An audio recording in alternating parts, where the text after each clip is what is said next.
Christian persecution. I'm not just talking about the persecution I've experienced from the Muslim community.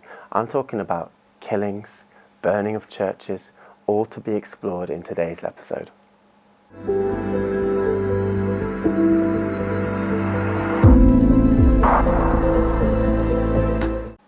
Blessing and honor, glory and power be unto the Ancient of Days.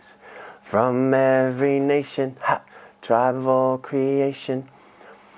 Yes, every tongue, people from every tongue, from every tribe will confess that Jesus Christ is Lord. Well, today I'm going to talk about the Christian persecution happening across the world.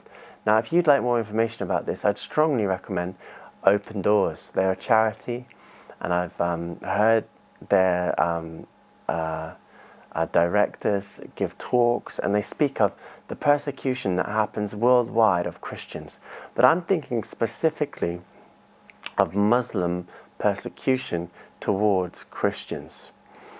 Now, we just have to look to Muslim nations to find this persecution. Let's start with Egypt. Now, Egypt is considered basically moderate in its Islamism, in its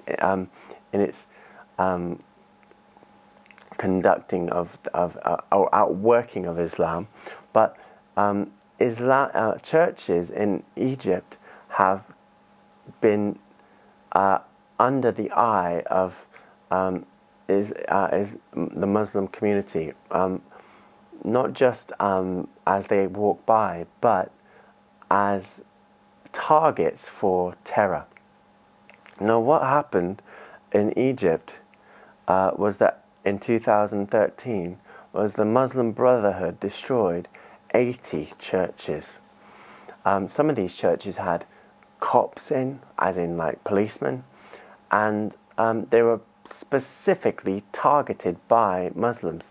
Now, we only have to look to the last year to France to see that Muslims targeted Christian churches to destroy the churches and to kill Christians. Priests have been killed. Churches have been burnt.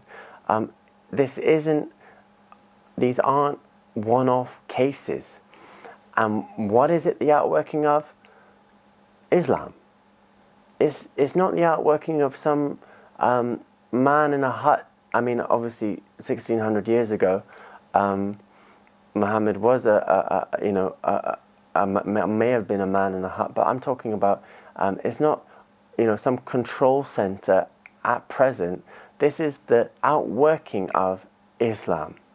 When people take Islam for what it is, it's to conquer, it's to make a caliphate, it's to impose Sharia law, and it's to make the peoples of the earth submit to Islam, and ultimately to this false moon god, Allah, also known as Baal, the devil.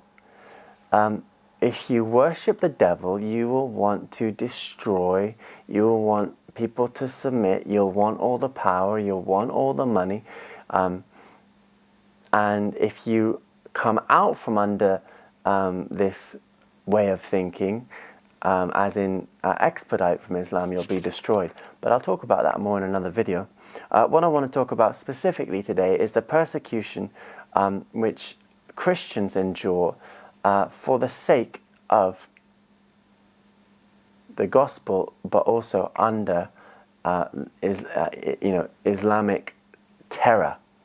Okay, this doesn't just happen in Egypt; it's happened in Syria. 85 churches have been destroyed since 2011, and then some. This is only a year ago that I got this from. Iraq. 1 million Christians have fled since 1990, and it's being added to daily. What often happens is Christian girls are stolen and sold off. They're stolen and sold off. That's I mean, I've got to repeat it because that's atrocious. If someone knows that you're a Christian within the community, you're free. People will happily turn a blind eye to see the Christian expedited, stolen, and sold off as a sex slave. Now, I'm not making this stuff up. This happens on a daily basis across the Islamic world. Christian women are stolen and raped and sold off into marriage and sold off into slavery. You just have to look to Nigeria, where there is an all-out war happening. I've met Nigerian Christians, and they are full of fervor. They're full of zeal.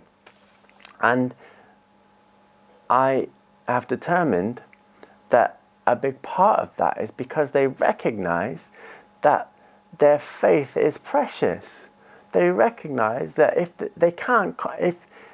people are dying for their faith in Nigeria, and so they recognize that they can't compromise their faith. They have to be zealous and fervent for the things of God, which are known through Jesus Christ. Not by submitting to Sharia. The things of God are solely understood through faith in Jesus Christ. Hallelujah. So, what I am alluding to is that Christians are persecuted the world over, particularly in Islamic nations. Why? Because in these nations, Muslims have the majority. And where there's a majority, we then want to impose a caliphate and Sharia. And one way to do that is to kill anyone who opposes these views.